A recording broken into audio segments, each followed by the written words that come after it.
उनके जीवन में मुसीबतें बराबर आती रही, लेकिन वो हमेशा स्थिर और परिस्थितियों से अछूते बने रहे। इन्हीं गुणों के आगे हम सिर झुकाते हैं। हम उनके आगे इसलिए सिर नहीं झुकाते क्योंकि वो बहुत सफल थे। वो पूरी तरह से असफल रहे, लेकिन वो अपने भीतर, आप चाहे कुछ भी कर लें, आप उनकी भीतरी प्रकृति को बदल नहीं सकते। ऐसे बहुत कम लोग हैं जो किसी भी परिस्थिति में वैसे ही रहेंगे जैसे वो हैं। मैं किसी और शहर में था जिसका नाम भी न से शुरू होता है। मैं आंध्र प्रदेश के नेल्लोर शहर में बात कर रहा था, स्कूल स्टूडेंट्स के एक बड़े समूह से। फिर मैंने कहा कि कोई सवाल हो तो पूछिए। एक 14 साल की लड़की ने खड़े होकर पूछा, सदगुरु, कहते हैं कि राम अयोध्या से श्रीलंका तक पैदल गए थे। क्या यह प्रैक्टिकल है कि कोई अयोध्या से श्रीलंका तक पैदल चल के जाए, या यह सिर्फ एक कहानी है? मैंने उसे देखकर कहा, देखो, तुम अभी छोटी बच्ची हो। कुछ सालों बाद तुम एक पति खोज लोगी। जब तुम्हें पति मिलेगा तो क्या तुम ऐसा पति चाहोगी जो मान लो कि तुम कहीं खो गई, वो अंतिम छोर तक तुम्हें ढूंढने जाएगा, या ऐसा जो ये सोचे कि ये प्रैक्टिकल नहीं है और अपने पड़ोस में ही कोई प्रैक्टिकल सॉल्यूशन ढूंढ ले? तुम्हें कैसा पति चाहिए? एक छोटी सी बच्ची भी जानती है कि उसे कैसा पति चाहिए। Now, मैं ये प्रश्न इसीलिए बीच में ला रहा हूं क्योंकि मैं चाहता हूं कि आप ये बात ध्यान से सुने, वरना भक्तगण आधी बात सुनकर उबलने लगेंगे। राम का जीवन एक डिजास्टर है, दुर्घटनाओं का एक निरंतर सिलसिला। उनका जन्म एक राजकुमार के रूप में हुआ, भावी राजा के रूप में राज्याभिषेक हुआ। हाल ही में उनकी शादी अपनी युवा पत्नी से हुई, लेकिन कुछ राजनीतिक कारणों से वो जंगल पहुंच जाते हैं। living in the jungle, जंगल में रहना, शायद आपके कुछ टीवी सीरियल इसे बड़े रोमांटिक जीवन जैसा दिखाते हो। okay? जंगल में रहना कोई रोमांटिक अनुभव नहीं है, मेरा यकीन कीजिए। मैं खुद अकेले कई हफ्तों तक जंगल में अकेला रहा हूं। जंगल में जो मिला उसी से पेट भरकर। 3-4 हफ्तों बाद जब मैं वापस शहर पहुंचा तो लोग मुझे पहचान नहीं पाए। ऐसा होता है जंगल का जीवन। तो एक युवा पत्नी, वो आदिवासी महिला नहीं है, एक राजकुमारी है।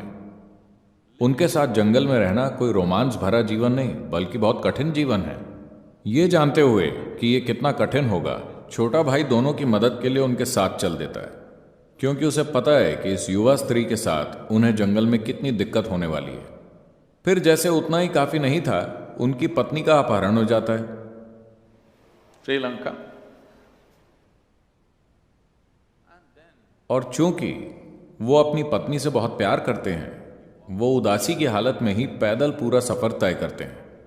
सफर आसान नहीं था, और उन्हें यह भी नहीं पता कि उनकी पत्नी जिंदा है या मर चुकी है या किस दशा में है। वो पैदल पूरा सफर तय करते हैं, तमिल लोगों की एक फौज तैयार करते हैं, समुद्र पार करते हैं, एक सुंदर शहर को जला देते हैं, बहुत सारे लोगों को मार डालते हैं, अपनी पत्नी को वापस लेकर घर लौटते हैं। अब उनकी पत्नी गर्भवती है। सोनोग्राम तो होता नहीं था, तो वो ये नहीं जानते कि लड़का है या लड़की या लड़के या लड़कियां या क्या है। एक राजा के लिए बहुत जरूरी है। एक राजा के लिए बेटे का होना बहुत जरूरी होता था, क्योंकि उन्हें एक उत्तराधिकारी की जरूरत होती थी। मगर एक बार फिर राजनीतिक कारणों से वो अपनी गर्भवती पत्नी को जंगल भेज देते हैं। वो वहां जाकर 2 बेटों को जन्म देती है। राम को यह पता नहीं चलता। फिर वो अपने ही बेटों के साथ युद्ध लड़ते हैं। किसी के भी जीवन में सबसे बड़ी दुर्घटना यह हो सकती है कि जाने या अनजाने में वो अपने ही बच्चों की जान ले ले। यह आपके साथ होने वाली सबसे बुरी घटना होगी। उनके साथ लगभग ऐसा हो ही गया था। उन्होंने अपने बच्चों को लगभग मार ही डाला था। किसी तरह भाग्य से या परिस्थिति के कारण वो उन्हें मार नहीं पाए। उन्होंने उनको मारने की पूरी कोशिश की थी, बिना जाने कि वो दोनों कौन हैं। उसके बाद सीता कभी भी दोबारा उन्हें देखे बिना प्राण त्याग देती है। क्या आप इसे सफल जीवन कहेंगे? नहीं, लेकिन हम उनकी पूजा करते हैं। आप ऐसे असफल इंसान की पूजा क्यों करते हैं? क्योंकि चाहे जो भी दुर्घटना हुई हो, उस इंसान ने कभी गुस्सा नहीं किया, कभी नफरत नहीं की, उन्होंने कभी अपना संयम नहीं खोया, उन्होंने अपना संतुलन 100% बनाए रखा, उन्होंने अपने जीवन के सिद्धांतों और मूल्यों का त्याग कभी नहीं किया। उनके जीवन में मुसीबतें बराबर आती रही, लेकिन वो हमेशा स्थिर और परिस्थितियों से अछूते बने रहे। इन्हीं गुणों के आगे हम सिर झुकाते हैं। हम उनके आगे इसलिए सिर नहीं झुकाते क्योंकि वो बहुत सफल थे।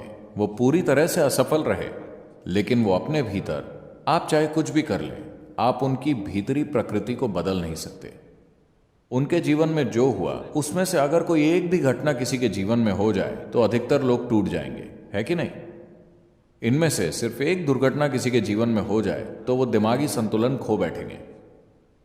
दुर्घटना के बाद दुर्घटना, लेकिन पूरा संतुलन।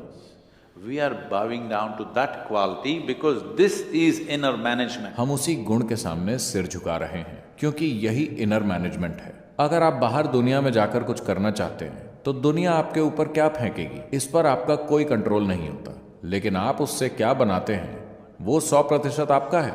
आप किसी भी परिस्थिति में पैर रखने से, इस दुनिया में किसी भी हालात का सामना करने से नहीं कतराएंगे, क्योंकि आपके भीतर आनंद की केमिस्ट्री है। राम एक शांतिमय केमिस्ट्री में है। चाहे आप उनके ऊपर कितनी भी तकलीफें फेंकें, उसी तरह अगर आपके पास आनंद की केमिस्ट्री है तो चाहे कोई आपके ऊपर कितनी भी गंदगी फेंके, आप आनंद में ही रहेंगे।